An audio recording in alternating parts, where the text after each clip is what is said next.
Good morning बच्चों। Measurement in physics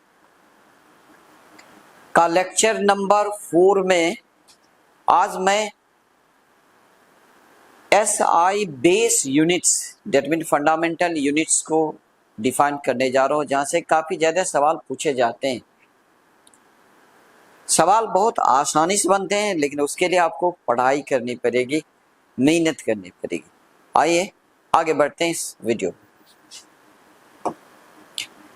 सबसे पहला जो फंडामेंटल एसआई यूनिट है, लेंथ की एसआई यूनिट मीटर।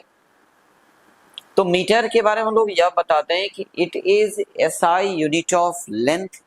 मीटर जो है वह लेंथ की एसआई यूनिट है। According to most precise definition, अगर सबसे शुद्ध परिभाषा में आप चले जाएं, मोस्ट प्रिसाइज डेफिनेशन में आप चले जाते हैं बच्चों, तो most precise definition 1 meter is the length of the path traveled by light in vacuum in 1/299,792,458 second। ये डेफिनेशन 1983 में दिया गया था। आइए इसे समझिए, आसानी से आप समझ सकते हो। एक्चुअली ऐसा है बच्चों कि वैक्यूम में जो लाइट का स्पीड है, जिसे हम लोग सी के द्वारा डिनोट करते हैं, ये होता है 299,792,458 मीटर पर सेकंड होता है। वैक्यूम में लाइट का जो स्पीड है वह 299,792,458 मीटर पर सेकंड होता है, और यह कभी भी चेंज नहीं करता है। वैक्यूम में जो लाइट का स्पीड है ये चेंज होता ही नहीं है। इसलिए यहाँ से जो डेफिनेशन आया ये मोस्ट प्रिसाइज डेफिनेशन है, सबसे शुद्ध परिभाषा है। तो हम लोग क्या बताएंगे, आप खुद ही सोचिए, अगर इतने मीटर वह 1 सेकेंड में जा रहा है तो 1 मीटर के लिए क्या होगा, 1/this सेकेंड।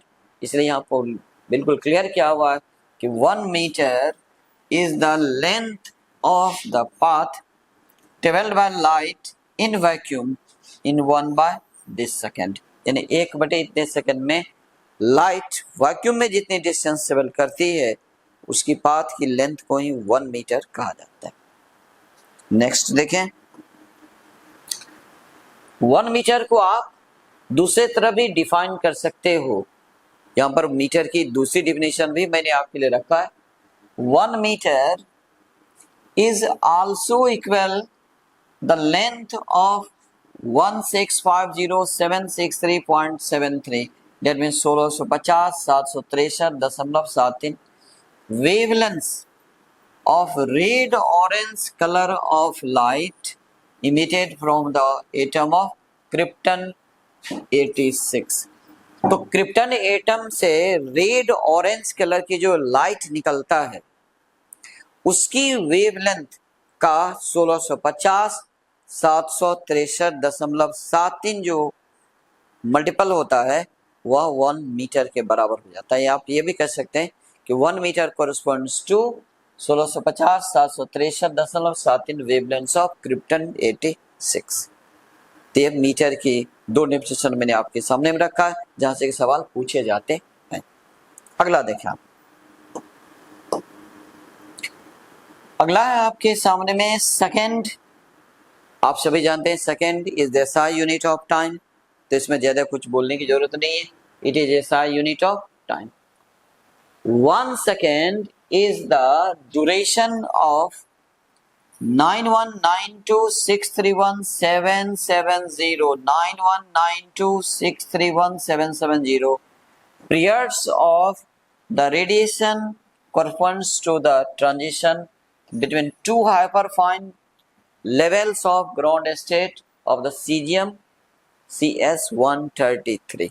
बच्चों ऐसा है कि ये जो सीजियम एटम होता है, सीजियम जिसकी मास नंबर 133 होता है, इसके एटम से जो वेव निकलता है, इमिट करता है, 2 हाइपरफाइन लेवल के बीच में जो उसकी जो ऑसिलेशंस होती है वह काफी तेज ऑसिलेशन होता है, और 1 सेकेंड में यह 9192631770 बार यह ऑसिलेशन पूरा कर देता है। इसलिए इतनी ऑसिलेशंस का जो टाइम इंटरवल होता है, पीरियड होता है, वो 1 सेकेंड कहलाता है। तो ये आप एक तरफ समझ सकते हो, आपके लिए मोबाइल नंबर है, 10 डिजिट्स का मोबाइल नंबर है। इतने सारे मोबाइल नंबर हम सभी को याद हो जाता, तो ये भी आपको याद रहेगा 9192631770। Period corresponds to CS133। ये रहा आपका सेकेंड की डेफिनेशन। नेक्स्ट में केल्विन। केल्विन को आप देख सकते हो, केल्विन इट इज ऐसा यूनिट ऑफ थर्मोडायनेमिक टेम्परेचर, या थर्मोडायनेमिक टेम्परेचर की यह ऐसा यूनिट है। इसके बारे में हम लोग देखें जरा।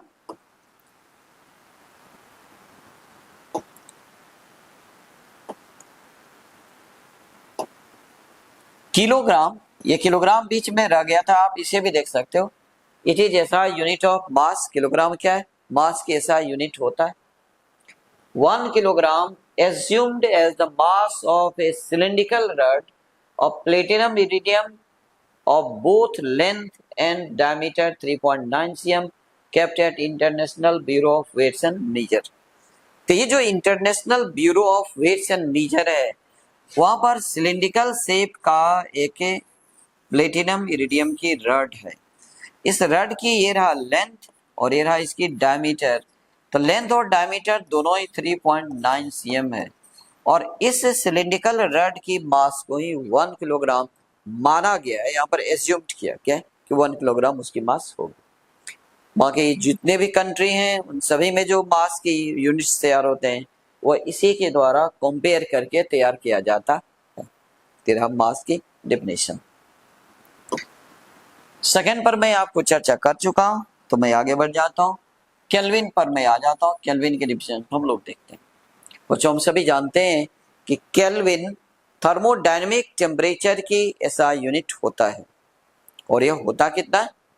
तो वाटर की एक स्पेसिफिक पॉइंट है, ट्रिपल पॉइंट, यानी वह टेम्परेचर जिस पर कि वाटर एक साथ तीनों ही स्टेट में रह सकता है, सॉलिड स्टेट, गैसियस स्टेट और लिक्विड स्टेट में, वह ट्रिपल पॉइंट स्टेट कहलाता है वाटर का।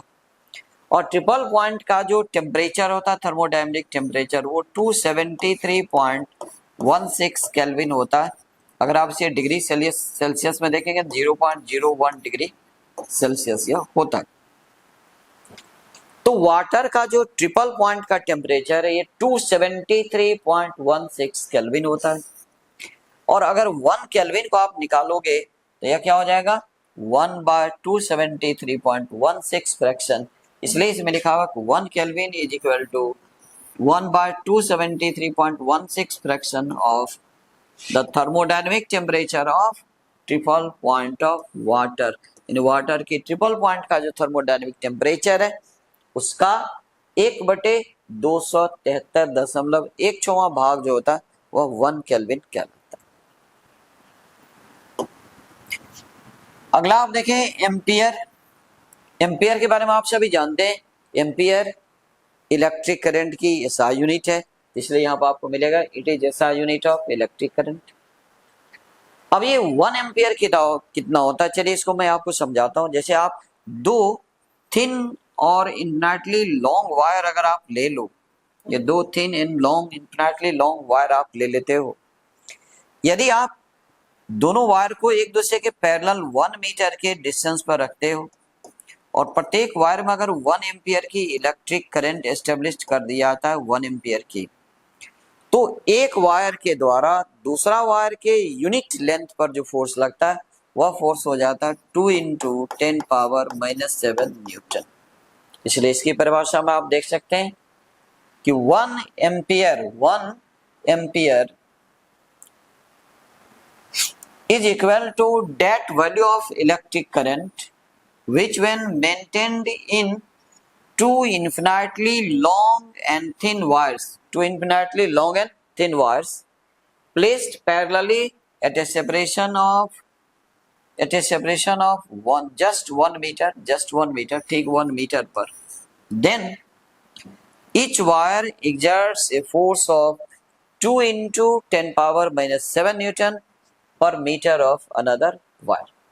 यानी 1 एम्पियर इलेक्ट्रिक करंट का वह वैल्यू होता है जिसे दो इन्फिनिटली लॉन्ग और थिन वायर जो एक दूसरे के पैरेलल 1 मीटर के डिस्टेंस पर प्लेस्ड होते हैं उसमें प्रवाहित करने पर, मेंटेन करने पर एक वायर के द्वारा दूसरा वायर के यूनिट लेंथ पर 2 इंटू 10⁻⁷ न्यूटन का फोर्स लगता है। ये रहा एम्पियर। एम्पियर के बाद कैंडेला। कैंडेला को आप देखें, हम सभी जानते हैं it is SI unit of luminous intensity. Luminous intensity, यह लुमिनस इंटेंसिटी की एसआई यूनिट होता है। तो कैंडेला के बारे में हम लोग जाने, candela is the luminous intensity in A given direction, यानी किसी भी डायरेक्शन में, of a source that emits monochromatic radiation. Monochromatic radiation का मतलब हुआ कि सिंगल वेवलेंथ, यानी एक ही वेवलेंथ का अगर लाइट निकलता है तो उसको हम लोग बोलते हैं मोनोक्रोमेटिक रेडिएशन बोलते हैं, या मोनोक्रोमेटिक लाइट भी हम लोग बोलते हैं। तो यहाँ पर आपको कह रहा है कि 1 candela is the luminous intensity in A given direction of a source that emits monochromatic radiation of frequency 540 into 10⁻12। Frequency होना चाहिए सोर्स का 540 × 10⁻12 hertz, and has radiant intensity in that direction 1/683 वाट पर स्टेरेडियन। यानी उसी डायरेक्शन में अगर radiant intensity 1/683 वाट पर steradian हो तो वहां से जो लुमिनस इंटेंसिटी इमिट करता है वह 1 कैंडेला कहलाता है। कैंडेला की एक और डेफिनेशन आप देख सकते हो, 1 candela is also equal to the luminous intensity of a black body। Black body यानी ब्लैक कलर का जो बॉडी होता है, परफेक्टली ब्लैक, उसको ब्लैक बॉडी कहा जाता है, of source area of surface area 1/6 lakh metre square in perpendicular direction of surface at the temperature of freezing point of platinum and normal pressure, that means 101,325 newton per metre square. इसका मतलब ये हुआ कि अगर कोई एक ब्लैक बॉडी है तो उस ब्लैक बॉडी के 1/6 लाख मीटर स्क्वायर, बहुत छोटा एरिया होगा, उस सरफेस से परपेंडिकुलर डायरेक्शन में जो लुमिनस इंटेंसिटी निकलता है वह 1 कैंडेला कहलाता है। कब? जबकि टेम्परेचर प्लेटिनम का फ्रीजिंग पॉइंट हो और प्रेशर नॉर्मल यानी 101,325 न्यूटन पर मीटर स्क्वायर हो, तो ये कैंडेला हो गया आपका। कैंडेला के बाद मोल, ये बहुत इंपॉर्टेंट है फिजिक्स और केमिस्ट्री दोनों के लिए। हम सभी जानते हैं it is SI unit of amount of substance. ये अमाउंट ऑफ सब्सटेंस ये एसआई यूनिट होता है। यहाँ मैक्सिमम बच्चे यहाँ पर गलत ही समझते हैं। प्राय बच्चे के दिमाग में होता है मोल जो होता है वो एक संख्या होता है, बच्चों मोल संख्या नहीं होता है। अगर आपके दिमाग में यह बात सेट है तो इसे आप पहले निकाल लें कि मोल संख्या नहीं है, मोल संख्या नहीं है, या पहली बात याद रखें। 1 mole is the amount of substance. 1 मोल जो है अमाउंट ऑफ सब्सटेंस होता है ऑफ ए सिस्टम, किसी भी सिस्टम का, विच कंटेंस जो रखता है एज मेनी एंटिटीज, यानी उतने ही एटम्स या molecules as there are atoms in 0.012 kilogram of carbon 12, यानी कार्बन 12 के 0.012 किलोग्राम में जितने एटम्स की संख्या है उतनी ही इंटीजर्स की संख्या, किसी भी सिस्टम के इंटीजर्स की संख्या का जो अमाउंट ऑफ सब्सटेंस है वह 1 मोल कहलाता है। अब आप सवाल ये है कि कार्बन 12 के 0.012 किलोग्राम में कितने एटम्स होते हैं, उनको एवोगाड्रो नंबर कहा जाता है। यहाँ पर आप लिख दें, यहाँ मैंने आपको स्पष्ट किया है कि number of entities in 1 mole is this. एक मोल में एंटिटीज की संख्या 6.022 इंटू 10⁻23 होता है। यह एक मोल में एंटिटीज की संख्या, यह मोल नहीं है। प्राय बच्चे सोचते हैं कि यह मोल है, यह मोल नहीं है। ये जो 6.022 इंटू 10⁻23 है, या 1 मोल में इंटिटीज की संख्या है, डेट मीन मोलिक्यूल्स या एटम्स की संख्या। This number is ऑफनली called Avogadro number, और इस नंबर को प्राय एवोगाड्रो नंबर कहा जाता है। एवोगाड्रो नंबर को Na से हम लोग दिखाते हैं, N for number, A for Avogadro, और यह हो गया 6.022 इंटू 10⁻23 पर मोल, यानी एक मोल में यह एटम्स या मोलिक्यूल्स की संख्या होगी। दो और सप्लीमेंट्री एसआई यूनिट्स हैं, उन्हें भी आप देखें। दो सप्लीमेंट्री एसआई यूनिट्स होते हैं, एक रेडियन सभी जानते हैं, it is SI unit of plane angle, यह प्लेन एंगल की एसआई यूनिट होता है।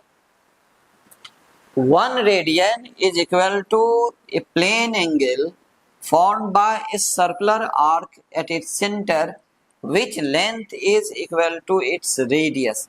यानी कोई भी एक सर्कुलर आर्क है, इस आर्क का लेंथ अगर इसकी रेडियस के बराबर हो जाए, ये रहा रेडियस r और ये रहा लेंथ, आर्क की लेंथ, अगर l और r दोनों बराबर हो जाता है तो इसके सेंटर पर बनने वाला एंगल जो होता है यही हो जाता है 1 रेडियन, यह एंगल हो जाता है 1 radian.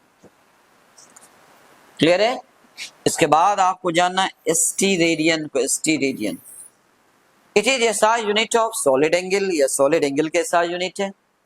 1 ST radian is equal to a solid angle formed by a spherical surface at its center which area is equal to a square of its radius। यानी अगर एक स्फेरिकल सरफेस है और उस सरफेस की एरिया उसके radius के square के बराबर है, तो उस सरफेस के द्वारा सेंटर पर जो सॉलिड एंगल बनता है वह 1 ST रेडियन कहलाता है। क्या कितना कहलाता है? 1 ST रेडियन कहलाता है। ये रहा आपका जो एसआई बेस यूनिट्स हैं, उनकी डिफिनेशंस मैंने आपको बतलाया। अब आइए कुछ क्वेश्चन की प्रैक्टिस हम सभी कर लें, जो पूछे जाते हैं, जिस टाइप क्वेश्चन अक्सर पूछे जाते हैं उस पर हम आपको ला रहे हैं। तो सबसे पहला क्वेश्चन आपके सामने मैं रखा हूं, 1 मीटर कोरस्पॉन्ड्स टू, यानी 1 मीटर बराबर होता है किसके संगत होता है, ये पूछा गया। इस क्वेश्चन को 3 से 4 बार नीट में पूछा गया है और एक बार इंजीनियरिंग में भी पूछा गया है। अब आप याद कीजिए, मैंने आपको क्या बताया था कि मीटर जो होता है 1 मीटर ये 1650 763.73 वेवलेंथ होता है। किसका? क्रिप्टन 86 के एटम का। तो आंसर में ये सेकंड नंबर बिल्कुल सही है। अगला देखें, 1 सेकेंड कोरस्पॉन्ड्स टू, 1 सेकेंड होता है किसके बराबर होगा? तो सेकेंड में आपको आता है 91, 92, 64, 770 ऑसिलेशंस। किसके? सीजियम का, क्योंकि जो एटॉमिक क्लॉक होता है वो सीजियम क्लॉक होता है, आप ये भी याद रखेंगे। तो इसमें आंसर होगा आपका थर्ड नंबर सही आंसर है 91, 92, 64, 770 ऑसिलेशंस ऑफ सीजियम 133। अगला क्वेश्चन देखिए आप, number of entities present in 1 mole of A system, यानी कोई भी जो सिस्टम है उसके 1 मोल में जो एंटिटीज की संख्या होता है, ये तो मेरे ख्याल से आपको याद हो गया होगा। ये कितना होता है?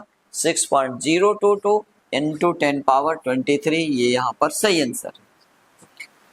1/273.16 fraction of the thermodynamic temperature of triple point of water is called. तो थोड़ी देर पहले मैंने आपसे डिस्कशन किया है कि वाटर की ट्रिपल पॉइंट टेम्परेचर का 1/273.16 फ्रैक्शन को केल्विन कहा जाता है बच्चों। यह आंसर हो जाएगा केल्विन। अगला देखें, length of the path travelled by light in vacuum in 1/this second is called, यानी वैक्यूम में लाइट 1/this सेकेंड में जो डिस्टेंस ट्रेवल करता है उसकी लेंथ को 1 मीटर कहा जाता है। तो यहाँ पर आंसर होगा आपका 1 मीटर। ये मीटर के डिफिनेशन में शामिल है। तो बच्चों ये रहा आपका जो बेसिक एसआई यूनिट्स हैं, बेस एसआई यूनिट्स हैं, उसकी डिफिनेशन मैंने आपको बतलाया यहाँ पर। इसको आप जरूर देखेंगे और यहाँ से कंपटीशन में सवाल पूछे जाते हैं, ऑब्जेक्टिव पूछे जाते हैं, तो इसे आप जरूर देखें तो बेहतर होगा। अगर आपको दिक्कत होती है तो दोबारा देखें, तीसरी बार देखें, और अगर आपको प्रॉब्लम होगी तो डिस्क्रिप्शन में दिए गए नंबर पर आप जरूर संपर्क करें, वहाँ से आपकी समस्या की समाधान अवश्य होगा। Thank you.